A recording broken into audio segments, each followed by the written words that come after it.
नमस्कार साथियों, political wifi YouTube channel में आप सभी का स्वागत है। मेरा नाम काकू है। मैं 4 बार NET qualify as well as SET qualify हूँ और मैं हिमाचल प्रदेश विश्वविद्यालय से पीएचडी भी कर रहा हूँ। साथियों, मैं आज इस यूट्यूब चैनल के माध्यम से आपको foundation of British colonial rule in India, Bharat में अंग्रेज किस तरीके से आए, इसके बारे में बताने का प्रयास करूँगा। और दो बातें और आपके संज्ञान में लाने जा रहा हूं कि मैं इस चैनल के माध्यम से आपको इंडियन पॉलिटी और मॉडर्न इंडियन हिस्ट्री, इन दोनों कोर्सेज को पढ़ाने का प्रयास करूंगा और आई होप कि आप लोगों को मेरी वीडियो खूब पसंद आएगी। तो आइए शुरू करते हैं आज की मेरी ये वीडियो। साथियों, foundation of the British colonial rule in India, ये मेरा पार्ट 1 है। This is introductory part. ये एक इंट्रोडक्टरी पार्ट है जिसमें मैं बताने का प्रयास करूंगा कि भारत में किस तरीके से ईस्ट इंडिया कंपनी आई और उसने किस तरीके से एक व्यापारिक उद्देश्य प्राप्त करके राजनीतिक शक्तियां प्राप्त की। इन सारे बिंदुओं पर प्रकाश डालने का प्रयास करूंगा। सबसे पहली बात कि ब्रिटिशियस से पहले भारत में 1498 को वास्को डी गामा ने जैसे ही भारत की खोज की, उसके बाद क्योंकि वो पुर्तगाल के रहने वाले थे, जब वो अपने स्वदेश लौटे तो स्वदेश लौटते ही उन्होंने पुर्तगालीज गवर्नमेंट को या वहाँ के जो बड़े बड़े व्यापारी हैं उनको बताया कि अगर व्यापार करना है तो हमें भारतीयों के साथ करना चाहिए। तो उसके बाद भारत में आने वाली पहली विदेशी कंपनी पुर्तगाली ईस्ट इंडिया कंपनी थी। उसके बाद डचेस भी आए और उसके बाद आते हैं ब्रिटिश ईस्ट इंडिया कंपनी। दोस्तों, सबसे पहले कंपनी के आने से पहले आपको एक यात्री का विवरण बताना बहुत ज़रूरी है कि किस तरीके से रॉल्फिक एक ब्रिटिश व्यापारी थे जो कि भारत की यात्रा पर आए और 1591 में जब वो स्वदेश लौटे तो उन्होंने ब्रिटेन के जितने भी बड़े बड़े व्यापारी थे, बिजनेसमैन थे, उनको बताया कि किस तरीके से भारत का पुर्तगालियों के साथ बहुत अच्छा व्यापार चल रहा है और भोले भाले भारतीय उनको किस तरीके से पुर्तगालियों के द्वारा डोमिनेटेड किया जा रहा है या किस तरीके से पुर्तगालीज के द्वारा बहुत अच्छे तरीके से फ़ायदा उठाया जा रहा है। तो इसलिए एक फाउंडर्स हॉल कॉन्फ्रेंस होती है। फाउंडर्स हॉल कॉन्फ्रेंस इंग्लैंड में होती है और ये इंग्लैंड के जितने भी बड़े बड़े व्यापारी थे उन लोगों ने ये कॉन्फ्रेंस बुलाई और 1599 में ये कॉन्फ्रेंस हुई।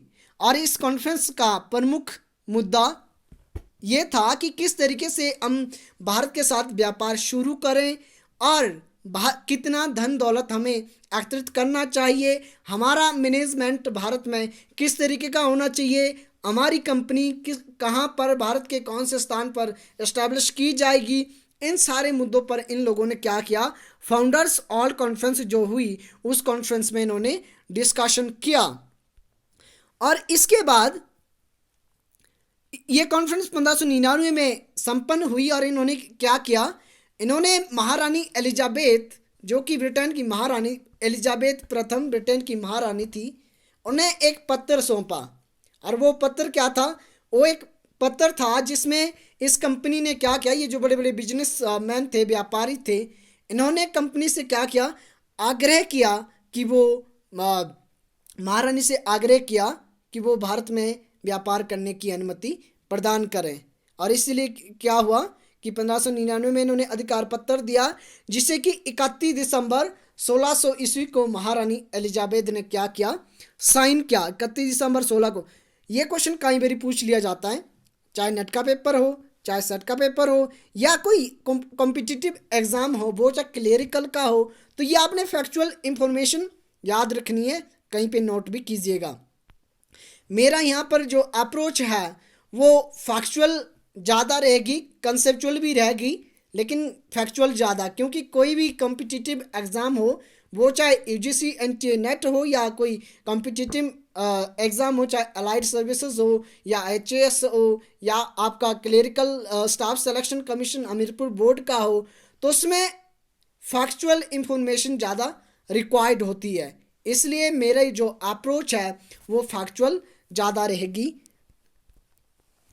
अब आगे चलते हैं। अब महारानी ने क्या किया, 31 दिसंबर 1600 ईस्वी को अधिकार पत्र पर साइन किया और जो बड़े बड़े बिजनेसमैन थे, बड़े बड़े व्यापारी थे, उन्होंने क्या किया, 30,133 पॉइंट, पॉइंट क्या है, ब्रिटेन की करेंसी है, याद रखिएगा। कभी कभार ब्रिटेन की करेंसी कोई भी टेस्ट है या स्पेशली जो staff selection commission Amirpur board करवाता है उसमें ऐसी ऐसी फैक्चुअल जो नॉलेज है उसको चेक किया जाता है, तो ये आपने याद रखना है। अब टाइटल क्या था, ईस्ट इंडिया कंपनी जो कि भारत भेजी जा रही थी उसका टाइटल क्या था, ये जानने का प्रयास करते हैं कि क्या टाइटल था। इसका टाइटल था the governor and company merchants of London trading into the east Indies, ये इसका टाइटल था। ये आपने याद रखना, कई बार टाइटल भी पूछ लिया जाता है, तो ये आपने याद रखना है। तो आइए क्यों इसको ईस्ट इंडिया कंपनी बोला गया, आइए चलते हैं, एक मैप के थ्रू जानने का प्रयास करते हैं। साथियों ये हमारे पास यहाँ पर वर्ल्ड मैप है, इसमें आप देख पा रहे होंगे।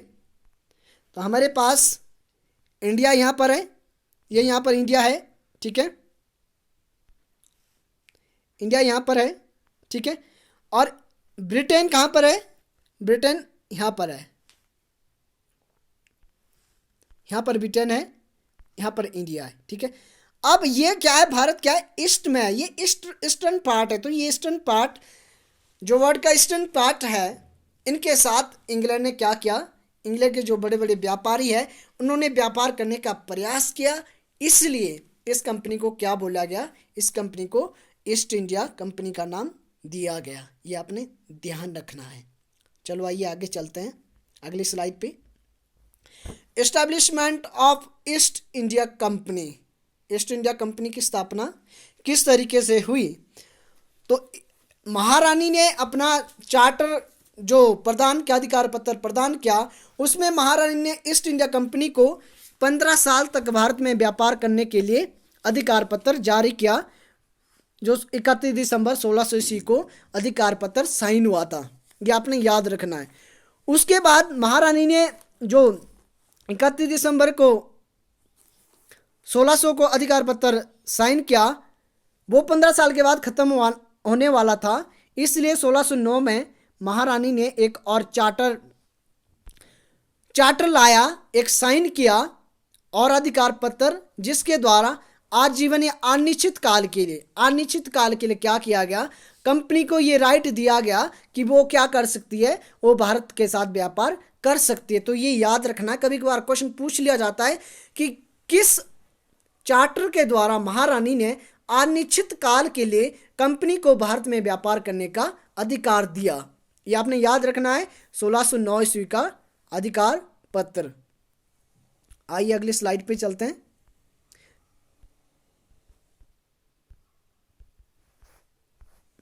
अब आपने ध्यान रखना, अब foundation of British East India company during the Mughal empire.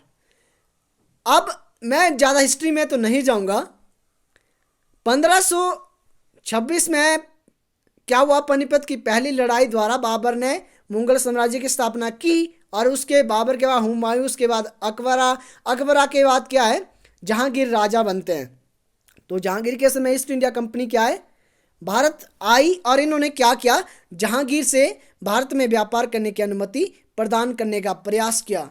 और इसीलिए इन्होंने क्या किया, कैप्टन विलियम हॉकिंस, इनको क्या किया, इनको मुगल दरबार में भेजा।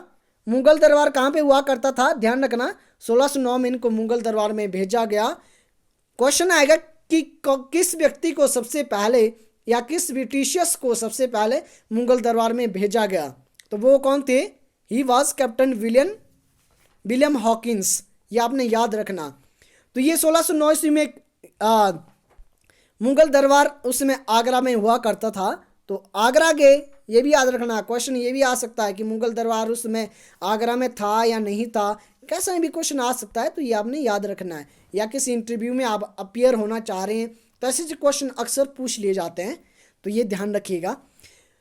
अगले आते हैं थॉमस रो। थॉमस रो 1615 ईस्वी को ये ब्रिटिश ईस्ट इंडिया कंपनी के द्वारा भेजे गए एक और व्यक्ति थे, जिनका प्रमुख कार्य क्या था कि जहांगीर से भारत में कंपनी को व्यापार करने की अनुमति प्रदान करवाना था। तो इसी उद्देश्य के लिए इन्हें भेजा गया, और जब ये गए तो इन्हें काफ़ी समय लगा।